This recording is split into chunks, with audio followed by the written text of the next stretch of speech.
Greetings and salutations, everyone. My name is Andrew Kirchhoff, and welcome to my YouTube channel.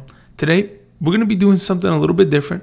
I'm going to be starting a new series called the Kirchhoff Podcast, in which basically I'm going to be talking about this prior week's entire news and notes when it comes to the National Football League, other football leagues, and anything that has implications on fantasy football as we try to enter the 2019 season. So I'm going to be talking about all the relevant news that came out that you, my listeners, and my community would be probably interested in hearing what I think about it.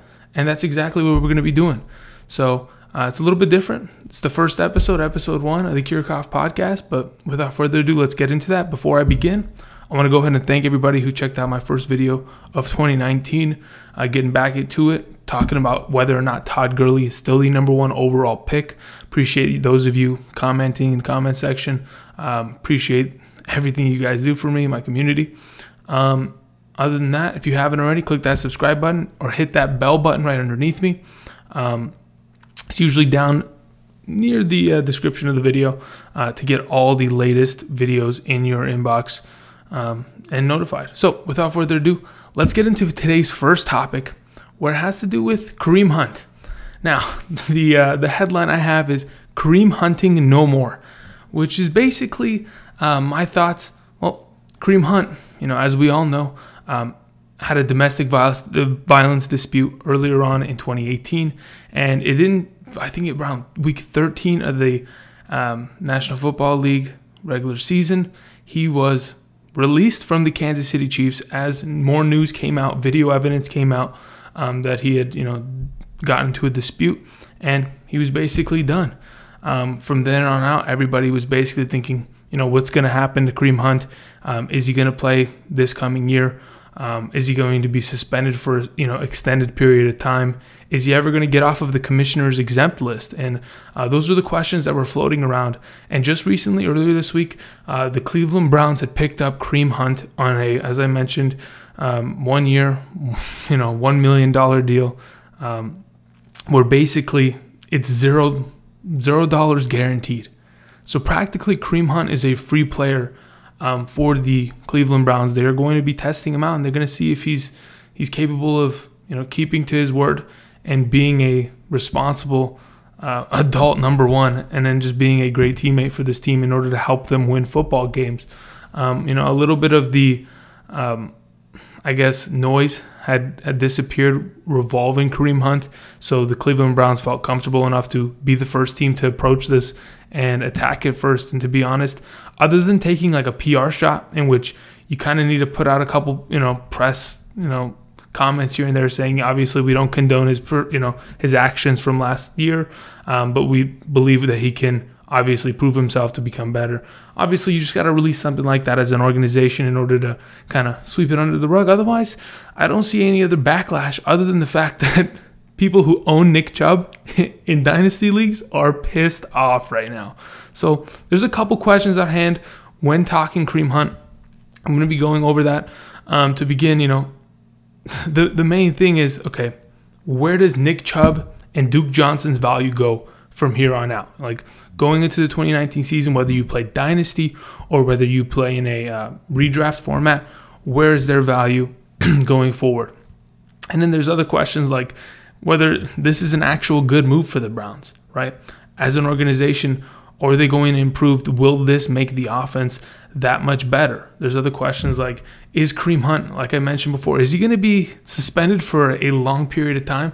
How many games could he potentially miss, and how is that going to, particularly affect him going into the season? We'll get into all that. But to begin right off the gate, I think Nick Chubb's value, a lot of people are thinking, okay, Nick Chubb, he's done. He can't be, a first or second round pick anymore. Actually, he probably, as of right now, he's not a first round pick, but he can't be a top tier second round pick going into the season due to this information. Now, my thought process behind it is, okay, when are we going to see Kareem Hunt on the field again? As of right now, looking at the suspensions that went around the league last season, right? We had Julian Edelman and Mark Ingram both suspended for 4 games for performance-enhancing drugs. They had a drug test. Obviously, they failed it. They got 4-game suspensions at the beginning of the year. We had Ezekiel Elliott, what was that, two seasons ago, in which he missed an extended period of time in which he had to keep going back to court. But if I'm not mistaken, the total games he had to serve was upwards of 4 games. And then we had, Jameis Winston last season, in which he missed the first 3 games of the season for not a domestic dispute, but rather like a sexual assault, I would say. So as of right now, according to what I've been hearing around the National Football League, is at least it's going to be a 6-game minimum suspension for Kareem Hunt. Now, where does that leave him in his value? If you're going to miss at least the first 6 games of the season, and this is all speculation, obviously. We don't know to what extent Kareem Hunt is going to be suspended. They could come out, in 3 months from now. They can come out 5 months from now. They can come out tomorrow and deem a suspension. But until Commissioner Roger Goodell comes out and actually gives us information, it's really all a shot in the dark right now. But we're thinking it's going to be a 6-game minimum suspension. So, we can, I guess from there. But as of right now, when it comes to Kareem Hunt, value-wise, if you're going to miss the first 6, maybe more, maybe 6 to 8 games of the regular season, missing half of the season, fantasy-wise, I don't know if it's worth taking that draft pick and that risk to go ahead and grab a guy only just to throw him onto your bench. A lot of you guys play in different leagues in which you don't have deep benches, in which you don't have the availability to put a guy like this into an IR spot or an exempt spot in order to not really affect your roster. So how much value does he have? He's not really on my radar. I think, okay, people are thinking Nick Chubb is going to hurt because of this. That's fine. I'll take Nick Chubb at a discount. I don't think Nick Chubb is going to be absolutely taken out of this offense. Kareem Hunt is a gamble for the Cleveland Browns organization. He does something wrong, boom, he's gone. They don't need him.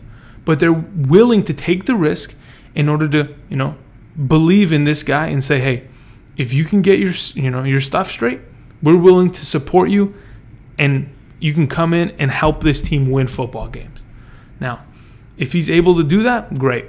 If he's not, they can end up cutting him, or they could potentially trade him to another team. That's also a possibility because, Kareem Hunt, he is a younger player. This last season was only his 2nd year in the NFL out of Toledo. So as of right now, there could be a lot of prospects looking at him, a lot of interest in the idea of getting Kareem Hunt off of the Cleveland Browns, considering they don't need that starting running back. They just drafted Nick Chubb out of Georgia last year.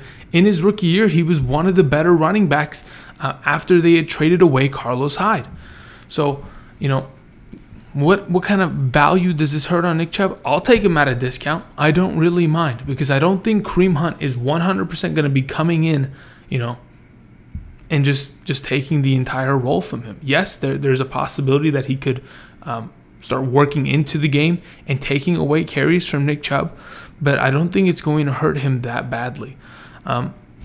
When it comes to a guy like Duke Johnson, many people are probably not going to draft Duke Johnson where his ADP is right now. Going on into the season, obviously we'll get more information on whether or not he's going to be suspended for 6+ games or not, and how that's going to break down. But Duke Johnson, the second running back, more of the third down back for the Cleveland Browns, a guy that comes in and has had a lot of success in full PPR leagues in the past. If I'm not mistaken, in 2017, this guy was a top 12 running back in full point PPR formats because of the fact that he was able to come into the game with DeShone Kizer. Again, this was in 2017, and he was able to just catch a bunch of balls out of the backfield and be efficient that way. So going into this season with Kareem Hunt now on the roster, there's a potential that teams or people are going to be afraid to draft Duke Johnson. And again, that's another guy that if you can get him at a discount for a good quarter, maybe even half the season, these guys are going to still be great running backs.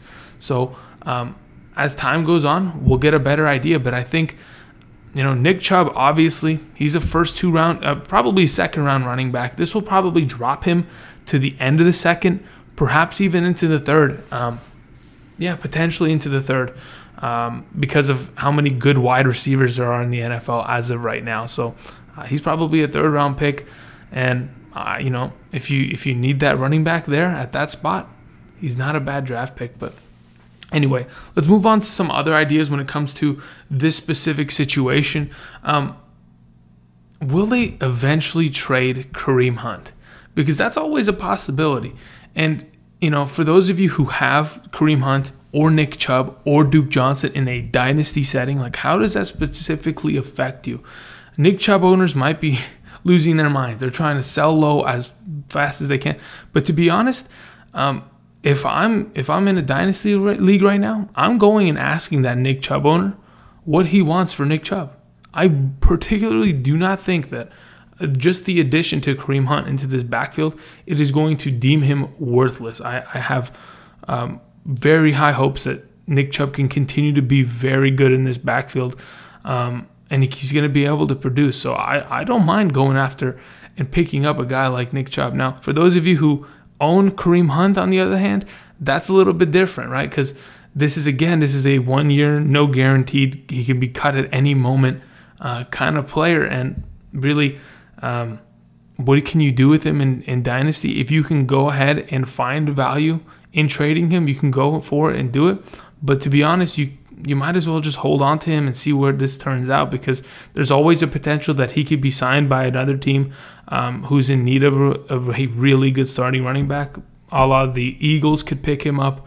Imagine that, Kareem Hunt on the Eagles. That'd be ridiculous. But either way, as of right now, going into the season, it's pretty exciting news. I think, you know, redemption is always needed, right? You got to give people a second chance. I understand, you know, young guys like this make mistakes, and they shouldn't be completely thrown to the wolves after one mistake like this. I'm glad he's able to get back on his feet and be able to prove himself and contribute to a team. So that's really great, and we'll see where that turns out, and we'll keep updated on that. All right, so moving on to the second topic we have here. We have Joe Flacco, who was just recently traded to the Denver Broncos for a 4th round pick. Now, okay, there's a lot of stuff to unpack here, okay? Because unlike this last situation, there's a lot of moving parts when it comes to Joe Flacco moving teams, okay? The Ravens, they get a 4th round pick. That's great. Okay, but they already had their starting quarterback in place. Lamar Jackson had won the job after Joe Flacco had gotten injured this past season, and they didn't replace Lamar Jackson. Thank God they didn't replace him in that Chargers playoff game, in which they almost came back and won. But you know, the turnovers pretty much killed Lamar Jackson. But either way, the Baltimore Ravens organization, they're set. They have their starting quarterback for the future, deeming he doesn't get hurt. But the Denver Broncos now have the situation of having Case Keenum and they have Joe Flacco both on roster right now. And to be honest, that's a lot of money. Okay, if you combine both of their cap salary right now, going into the 2019 season, that is approximately around $36 million of a cap hit. So chances are they have to get rid of Case Keenum. They brought in Joe Flacco for a reason. That's not to go ahead and trade him for some other thing. No, that's not going to happen. They brought him in to be the starting quarterback of the Denver Broncos. And as of right now, Case Keenum is probably going to be on the move. They're going to look to try to move him somewhere. And there are a lot of good places to move him, but we'll get into that in a little bit. We want to mainly talk about Joe Flacco at this moment because going into the Broncos organization, I kind of see a lot of similarities to the system that he was running in Baltimore. What I mean by that is, you know, the Denver Broncos, they're a run-heavy team. So are the Baltimore Ravens. They spice it around with a couple passes here and there, no problem. Okay, so do the Baltimore Ravens. And Joe Flacco, being a deep bomb kind of quarterback, sure, wherever he goes, he'll be able to throw the deep ball. On the other hand, the Denver Broncos and the Baltimore Ravens, both of them have pretty good defenses, right? Obviously, the Denver Broncos defense has been, not so great as of the last couple, years, especially this past season. But they play in a tough division. When you have to play Pat Mahomes twice and you have to play Phillip Rivers twice, it's not that easy. But either way, I think it's kind of the same system where they're going to be run heavy, and they're going to rely upon their offensive line and their defense to dictate games. Now, that all being said, there are a lot of moving parts here with the Denver Broncos organization that could potentially, be shifting. All we know right now is that the center and the right tackle, I think that's Matt Paradis and Jason Valdir, they're both free agents. They could potentially be re-signed, but those are two good offensive linemen they probably want to bring back. Ronald Leary, their guard, I think he plays left guard. He used to be a Dallas Cowboys offensive lineman. He's coming off of an Achilles injury, so if they can go ahead and bring those three back, along with what they already have established with Garrett Bowles at the left tackle position, they can have a pretty stout and effective offensive line. That's what you need, right? Especially when you want to be a run-heavy team. Now, the thing is, running back-wise, you have Phillip Lindsay coming off of a season-ending injury, though as an undrafted free agent rookie, had one of the best seasons I've seen in a while. The dude runs hard, and he pretty much stole the job from Royce Freeman, who last season, this time, not this time, but let's say around June, July of 2018, it was all about Royce Freeman being the number one running back of that team. No one really saw Phillip Lindsay coming, and he came out of nowhere and really took that job away. So as of right now, where we sit here, we have Phillip Lindsay coming off injury. We have 3 offensive linemen that need to get back and hopefully re-sign those 2 and get that last one healthy. Again, you have Royce Freeman coming into his second year as well, who could potentially be used more and more. And then you have Emmanuel Sanders coming off of an injury himself. I think he himself is coming off an Achilles injury. There's a lot of injuries to important key players on this offense. So if Emmanuel Sanders, who they've been thinking about moving in the last couple seasons, if he doesn't end up coming back too soon, what else does Joe Flacco have surrounding him? He has Cortland Sutton, he has Deshaun Hamilton, he has Tim Patrick. Those are 3 young receivers, absolutely. But are they sharp enough? Are they good enough to be fantasy threats? Between the 3, Cortland Sutton, sure, he is a bigger target. He is a guy that, with Joe Flacco's arm, if he goes downfield, he can be good. But I see potentially, if you put a number 1 corner on a guy like Cortland Sutton, it's going to be difficult for him to do anything. He's not as polished of a receiver as, Demaryius Thomas is. I understand Demaryius Thomas not on the team anymore, but that's pretty much who they substituted him with by trading Demaryius Thomas in the regular season to the Houston Texans. So Cortland Sutton, he's not very polished. If Emmanuel Sanders is to come back, obviously that'll be the number 1 receiver, who he was still being able to be productive with Case Keenum last season, and he'll probably be productive with Flacco. The only thing is, Emmanuel Sanders is getting up there in age too, and I know that the Denver Broncos, they want to be able to turn over these older players and end up probably revitalizing this team with some young talent, which they have. We saw a couple glimpses of Hamilton and Tim Patrick this past season, especially later on in the season when Emmanuel Sanders went down. They had some pretty good plays here and there. They were able to get in the end zone. They were able to find success in the National Football League, which is promising. But are those guys going to be relied upon with Joe Flacco, a quarterback? I really don't know, if you can rely upon any Denver Bronco receiver. As of right now, a Denver Bronco receiver in my eyes is like a wide receiver 3, right? And especially because of the fact that this is a run-first team. They want to be able to dictate the game by running the ball a lot, keeping their defense off the field, getting their defense on, 3 and out, boom, run the ball some more, get the other team tired. And that's how they're going to function. Obviously, they'll throw the ball here and there, but as of right now, the Denver Broncos, hopefully this works for them, but a lot of that's going to have to deal with whether or not Joe Flacco is going to be able to perform. Statistically, when it comes to his career, the statistics have been going around all over Twitter, all over the ESPNs, the NFL networks. They've been saying Case Keenum in his career has had better stats than Joe Flacco. The only difference is that Joe Flacco ended up winning a Super Bowl. And obviously people hold that to a high standard, and hold Joe Flacco to a high standard because of that. That whole conversation, is Joe Flacco elite? As of right now, Great. You traded for him. Hopefully it helps. Elway's been messing up at quarterback for God knows how many years. Hopefully this can help them. They were, who did they have a couple years back? Trevor Siemian. They drafted Paxton Lynch at the end of the first round a couple years back. That never turned into anything. I think Trevor Siemian's the backup quarterback for the Vikings right now. Obviously they just picked up Case Keenum off free agency this past season, and they're giving him a buttload of money. They're giving him so much money, it hurts my teeth. Like, I don't know why they thought that was a good idea. But now that they've brought in Joe Flacco, they've pretty much deemed we are not drafting a young quarterback unless they're going to draft one in the later rounds in order to develop that said quarterback.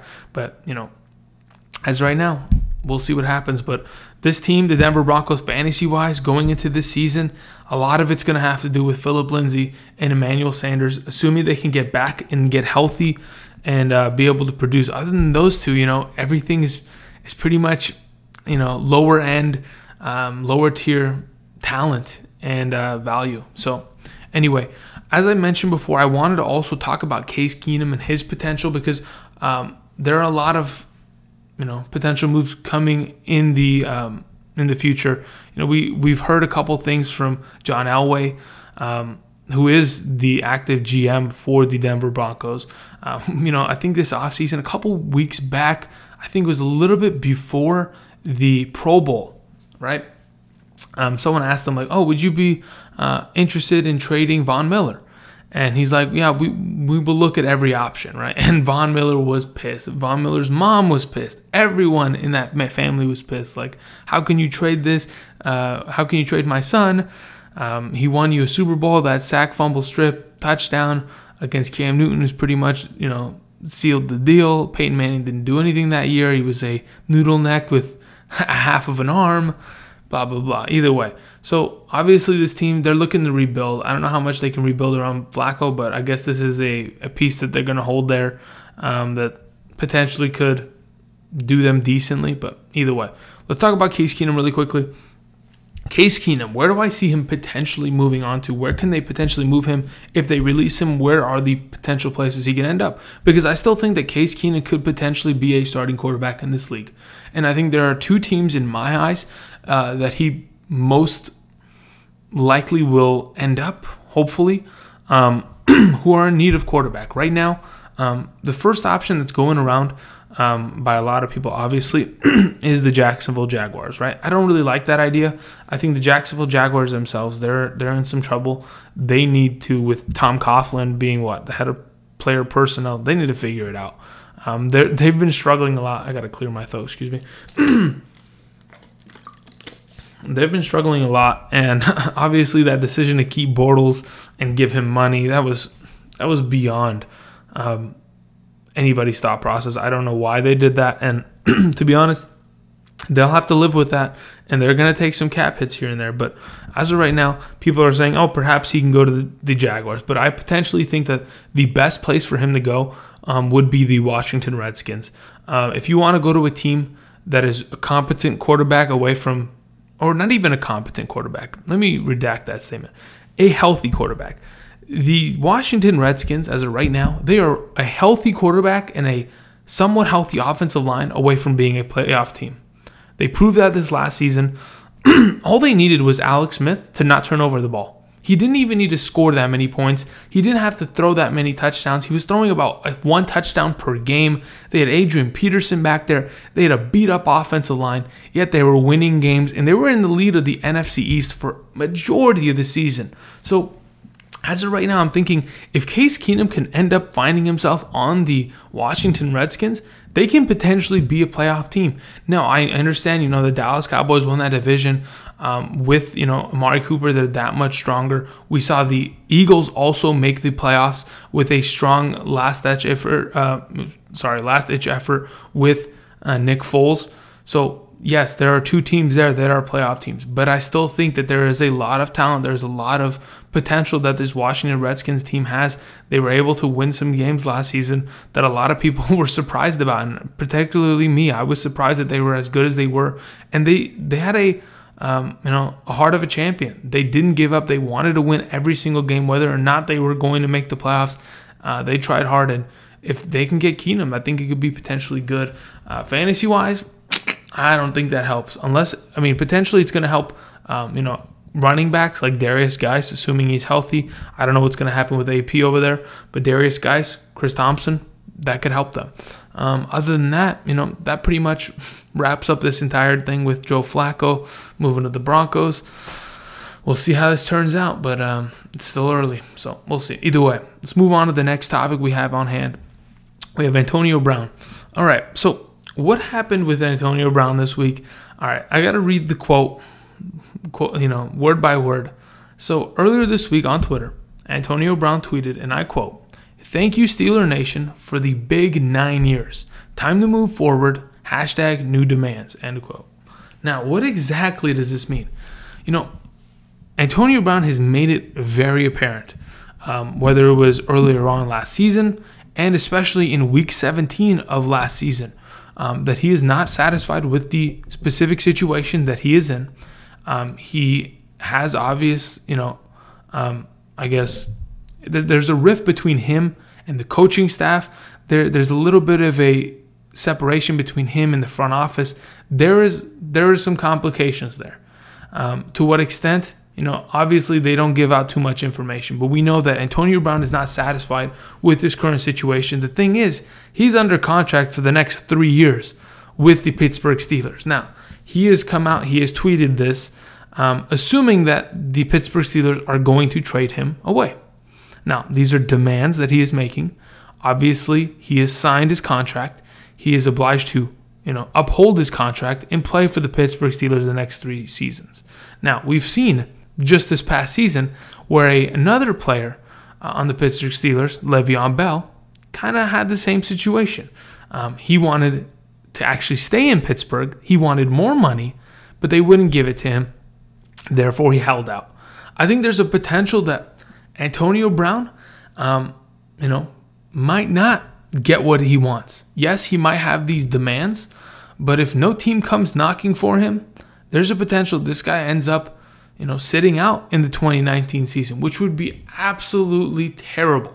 Okay, when it comes to fantasy, that's terrible. When it comes to football as a product for the Steelers, for any team that would be, willing to have Antonio Brown, which there are a lot of teams in the NFL that would love a number 1 wide receiver like Antonio Brown. Right now, he's a top 3 wide receiver talent in the NFL. Dude, he's coming off of a 15 touchdown season in which, Juju Smith on the other side of the field was still a Pro Bowler. So, to be honest, Antonio Brown is a top tier talent. We all know that.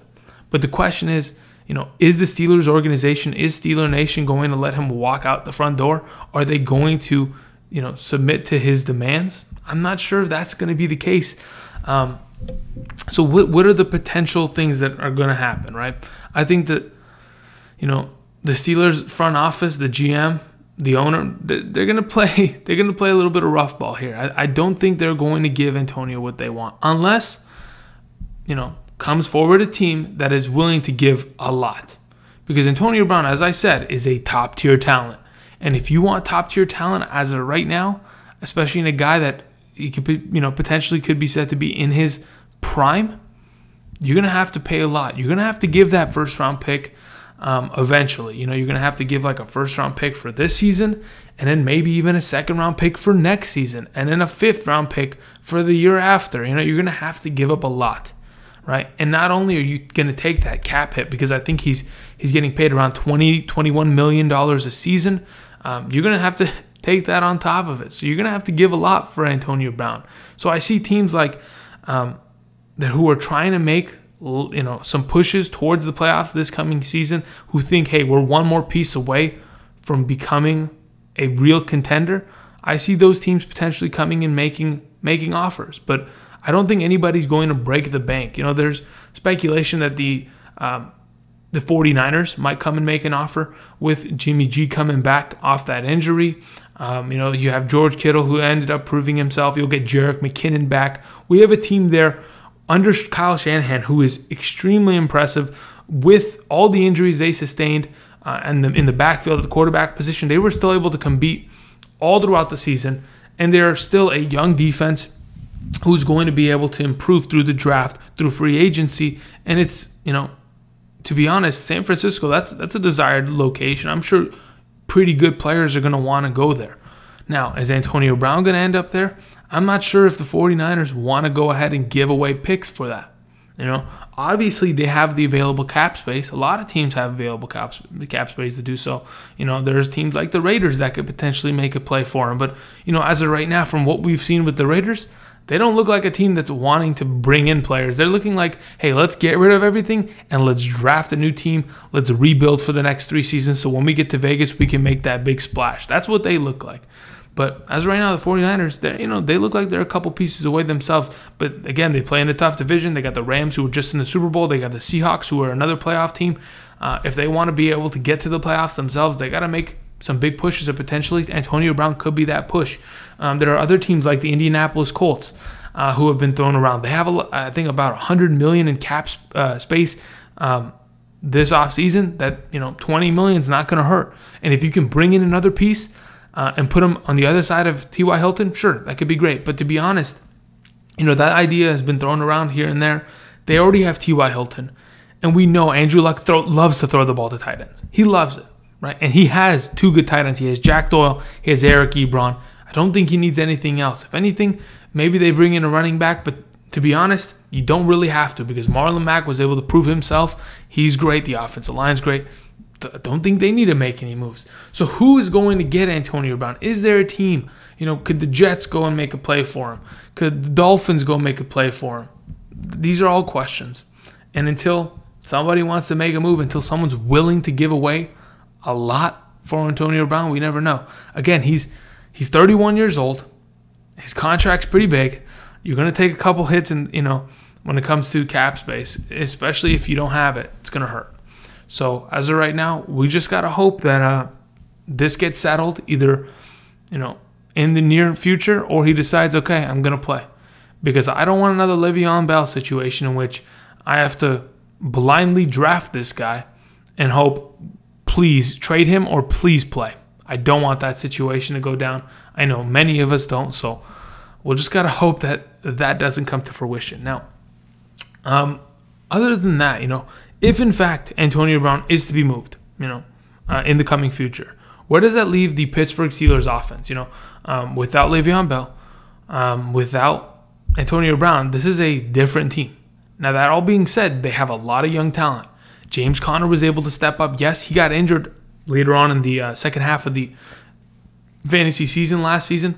And, getting injured, it happens. Concussions, strains here and there. It's going to take its toll, especially when you're touching the ball a lot.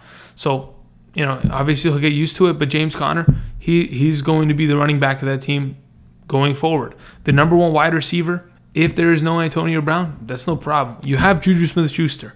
Yes, he's not as talented as Antonio Brown. He is better. He plays up when Antonio Brown is on the other side of the field, pulling double coverage, pulling the number 1 corner away from him. Obviously, that makes a huge difference. But as of right now, Juju Smith would get a bonus, in my opinion. I think coming off of such a great season, if he is going to be the number 1 wide receiver of this Steelers offense and the number 1 target to majority, if not all, of Ben Roethlisberger's passes, because to be honest, there's not that much depth after Juju that helps him fantasy-wise, absolutely.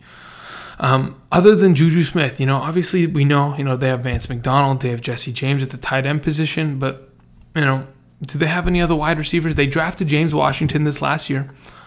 James Washington really didn't end up doing anything. He really, I don't know. I didn't see much improvement. This time last year, Juju Smith was a great number 2 wide receiver. He was able to come into the organization in his rookie year and be great. In James Washington's rookie year, he really wasn't. I guess he didn't really thrive and find much success, which is part on him and part on the organization. They really just couldn't get him into the system and get him going to the point where he finds some success. So James Washington would probably be the number 2 wide receiver, but I would see potentially that the Steelers, if they did not have Antonio Brown, they're going to bring in some talent. If they get rid of a number one wide receiver as such, they have to bring in other guys. You're not going to be able to use Ryan Switzer and just be fine with that. Ben Roethlisberger, to be honest, as talented as he is, he's at the end of his wit. There was a couple years ago where he wanted to retire himself because of the hits that he was taking, the injuries that he continued to sustain. And as of right now, he's got 2-3 years, in my opinion, left until perhaps either his body fails him or mentally he does not want to play anymore. I know he's got the heart, I know he's got the talent, but can he continue to play at a high level because of his body or his mind? We'll just have to wait and see. But they'll for sure bring in some more talent if Antonio Brown is to go. When it comes to dynasty, you just got to hold on to Antonio. I think he's way too talented. No matter where he goes, he is going to be a great wide receiver. I don't care if he ends up on the Dolphins. Okay, if he ends up on the Dolphins, whoever ends up being that quarterback, I know there's been rumors going around that Ryan Tannehill might end up getting cut. There's going to be somebody to throw him the ball, and he'll find value. So just do not panic. We'll just have to wait and see how this ends up, and we'll see where this goes. But when it comes to other free agent news, I know Demaryius Thomas was released by the Texans. I know I mentioned him earlier when I was talking about the Broncos and Joe Flacco. I know, Demaryius Thomas was probably the biggest name that was moved or released. He's coming off of an Achilles injury himself, the Achilles injury is so common, isn't it? It's pretty ridiculous. But so I guess when it comes to the Texans, just a really quick update. They have D-Hop. DeAndre Hopkins is a monster. They'll have Will Fuller coming back, which is great. And then they'll have Kiki Cutie, who in the playoffs, when he was fully healthy, was a really good contributor out of the slot. So I see Deshaun Watson having a pretty good year this coming year as well. And he'll have his talent, even though Demaryius Thomas is not there. I don't really think they need him. Who will end up picking up Demaryius Thomas? I guess we'll just have to wait and see. Again, he is an older wide receiver coming off an Achilles injury. Those really just don't work well when you're older. You just won't have that much speed, and Demaryius Thomas is already looking slow, so it's going to hurt him a little bit. But anyway, let's go ahead and move on to the last topic on hand. And I had a couple of people in the comment section ask, Andrew, what do you think about the American Alliance football, the new football league? Okay, well, oh man, I looked around, I looked into it. There's only 8 teams as of right now in the American Alliance, football. I don't even know. It's just such a weird, clunky name, like the AAF, right? Like you couldn't make it like AFA, like Alliance Football Association or league. You couldn't do anything like. It's just, I don't know. In my opinion, just right now, the logo is cool, right? You got that little A, looks like the Avengers A, like Captain America, whatever. But then you got like Americans Alliance. Okay, but I digress. Whatever. Just a little clunky mechanically, in my opinion, when it comes to rolling it off the tongue. It just doesn't work for me a little bit. But there's a couple things I wanted to show you. So when I watched a little bit of this past weekend. It was the first week of the season, and teams got after here and there, a lot of blowouts. But to be honest, I don't know how much talent there is on these teams. Obviously, these are some semi-professional players. I would say that some of these players, it's safe to say that they wouldn't make an NFL team, and often all these guys didn't make an NFL team. So either they were going to go to the Canadian Football League, go to Europe, or they could stay here in America and still play. So obviously this brings another opportunity for players to end up making a career out of football, which is great. I 100% I believe that is a great opportunity, and I'm glad that there's another outlet for them to make a living after this. So a couple things I wanted to show you guys. So number one, you guys ready for it? This particularly, that was one of the most vicious hits I've seen in a while.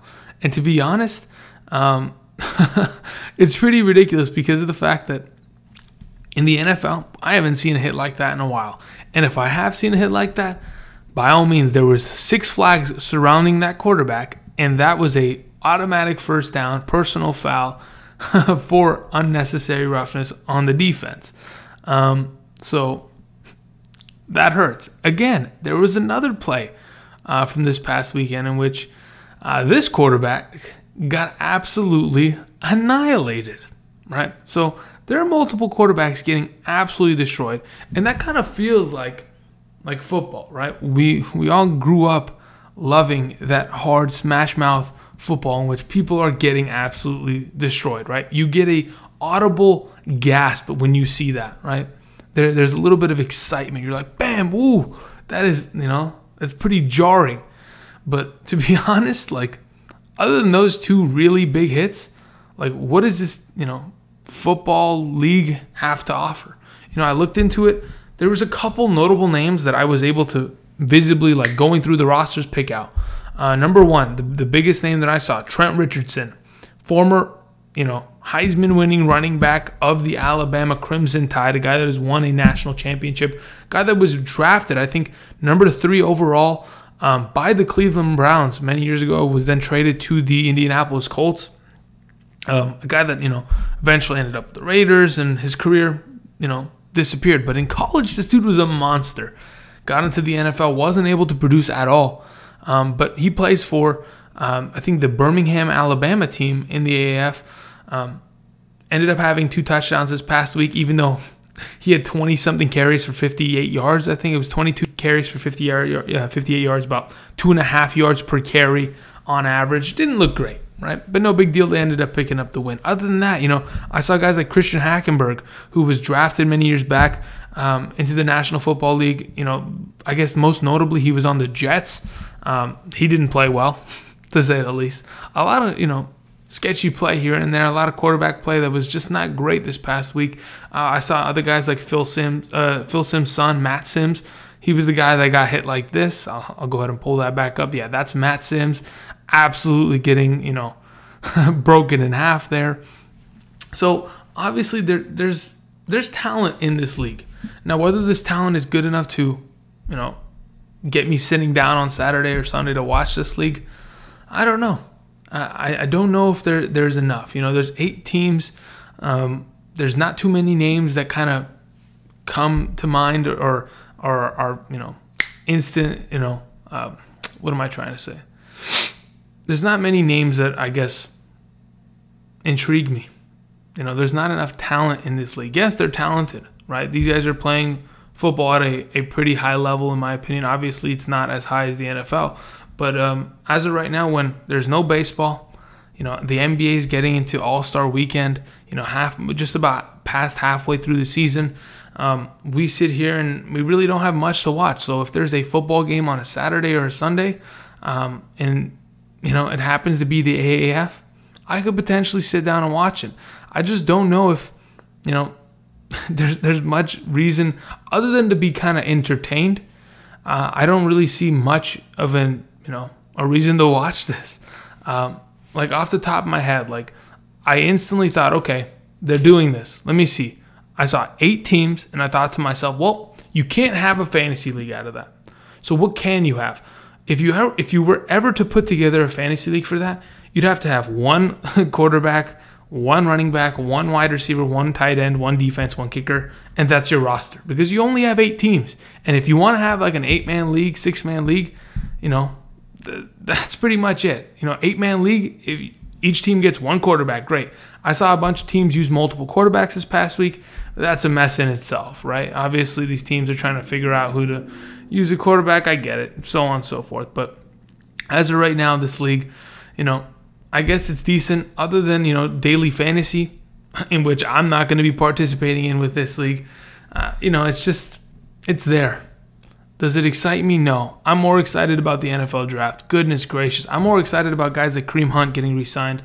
Joe Flacco getting traded. Antonio Brown making a lot of noise in order to get traded. I'm excited about these things, and hopefully you guys are too. Either way, those are my kind of thoughts on the American Alliance football, whatever. I don't know. I don't know.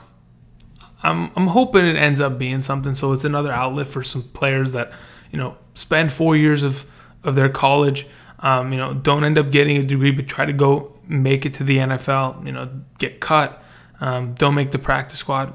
It'll give them another outlet in order to, hopefully earn for their family. So I'm 100% good with that. Either way, that's pretty much it. This was the first episode of the Kirchhoff podcast. Hope everybody enjoyed it. If you did, please click that like button. If you have any questions, comments, concerns, hit me up down in the comment section. Until next time, which will probably be next Thursday for this specific episode, I'm Andrew Kirchhoff. Thank you everybody for watching, and I'll see you guys next week. So see you guys. Have a good one.